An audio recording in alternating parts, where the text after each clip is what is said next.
Hello, this is Maxwell EDC, and we're going to do a kind of preliminary look at the Ozark Multiforce tool. It's kind of a neat name, I will give it that. It is a fairly inexpensive multi-tool, and this is made by a subsidiary of Walmart. So it is a Walmart-specific brand, and I looked at the other tools that Ozark makes, and most of them are pretty junky, in my opinion.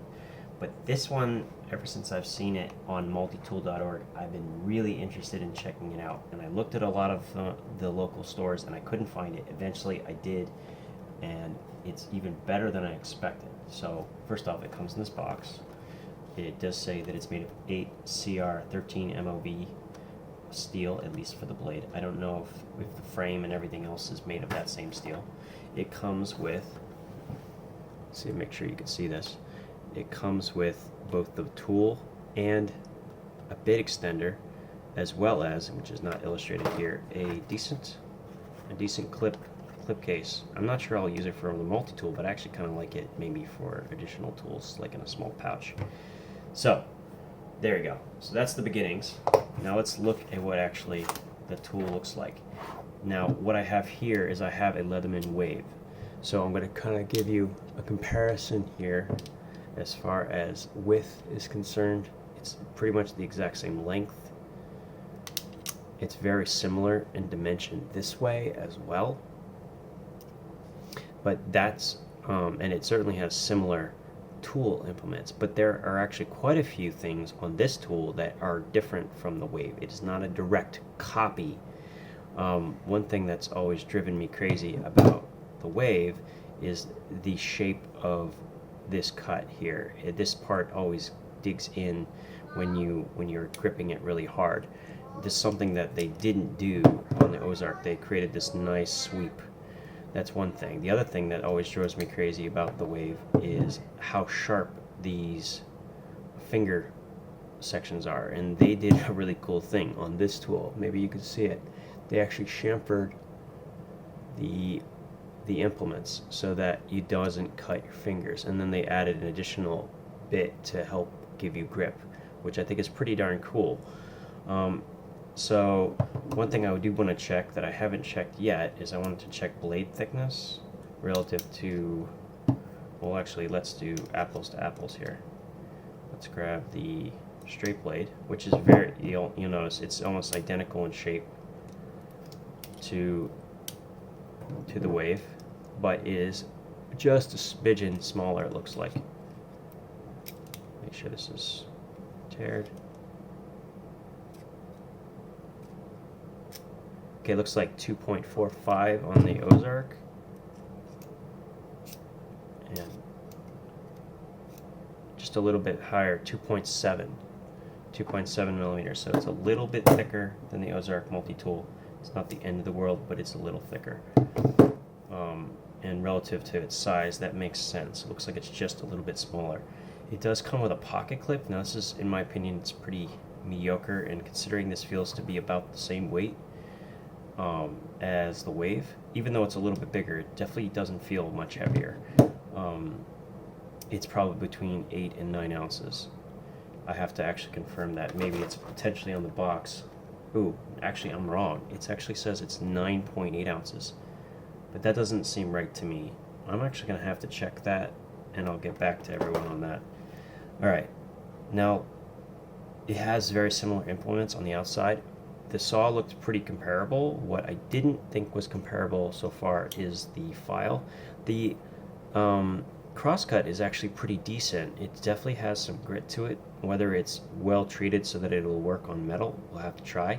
But I did try the diamond file, and the diamond file definitely works, which is great. The one thing though that the Wave has that this will not be able to do, this metal cutting section on the Wave actually works. This one will probably not work. It's not aggressive enough. It's definitely too rounded for it to work properly. So, you're getting a two-sided file versus a three-sided file.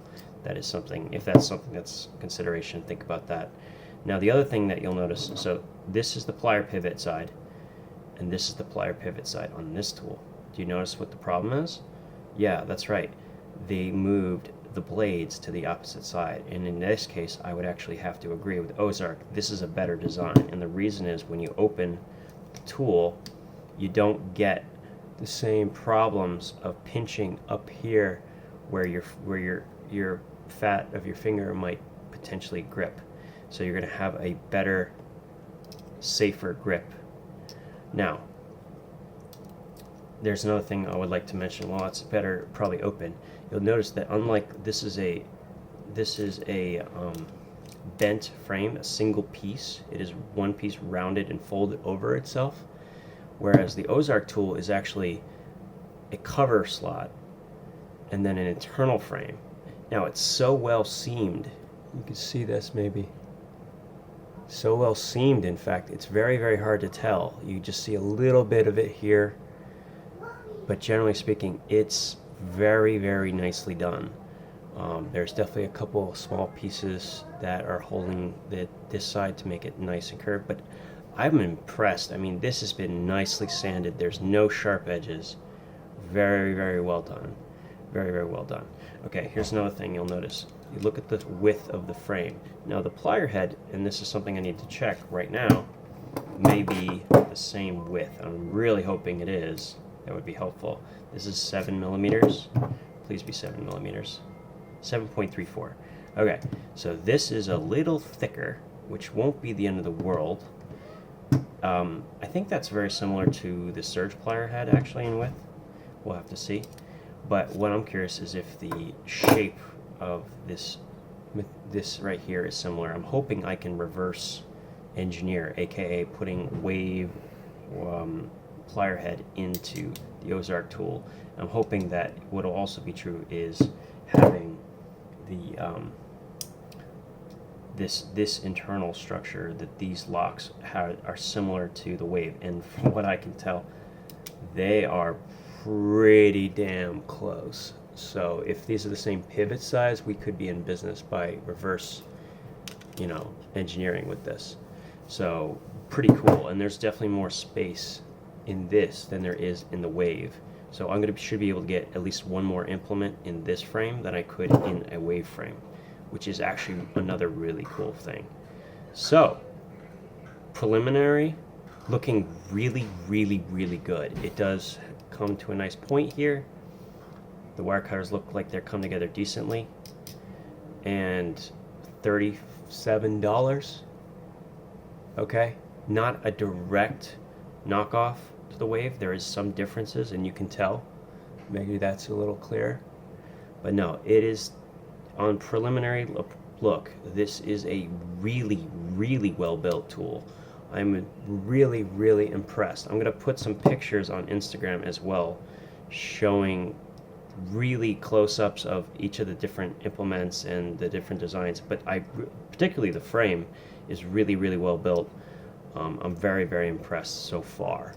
So I hope you enjoy this, and I will be probably releasing another video where I take this apart and we actually look to see how close these really are, because if they're really close, this side in particular, which has quite a bit of space, I could get rid of some of these less useful tools and put something in. And the other thing I need to test, which on first inspection looks awesome, is these scissors.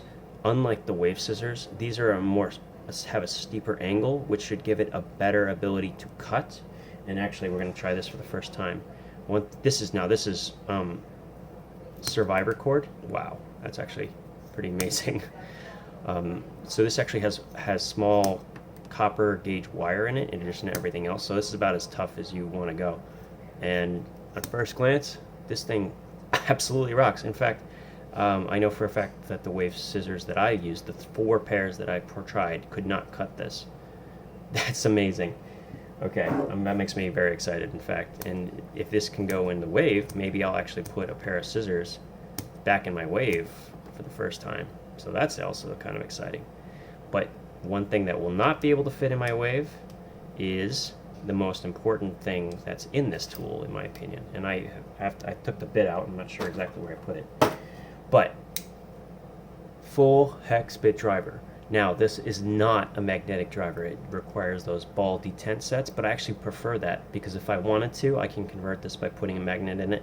I can't go reversed, so if I decided to want a ball detent kind of driver, you know, you need to have it like this to begin with, and this is going to be great. I mean, this is a full hex. This is exactly what I wanted. So I might be using this frame because I think this frame is amazing. I might even get lucky enough to find that these blades and the pivot and all that stuff inside is similar or even exactly the same as the Wave, just because that's what a lot of times what they do with these sort of inspired, we'll call it inspired, not copied, we'll call it inspired approaches.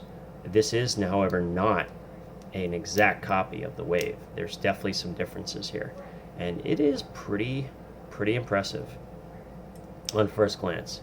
And $37, and this says a 5-year warranty. I'm not going to vouch for that. Who cares about that? But I'm impressed, to say the least. I'm very, very impressed. I would love to see how compatible this is with the Leatherman toolkit, and this could be my favorite platform for modifying because of that bit kit. So keep an eye out for what I'm doing with this on Instagram, and we'll go from there. Preliminary, it looks good. $37 for sure, definitely look good.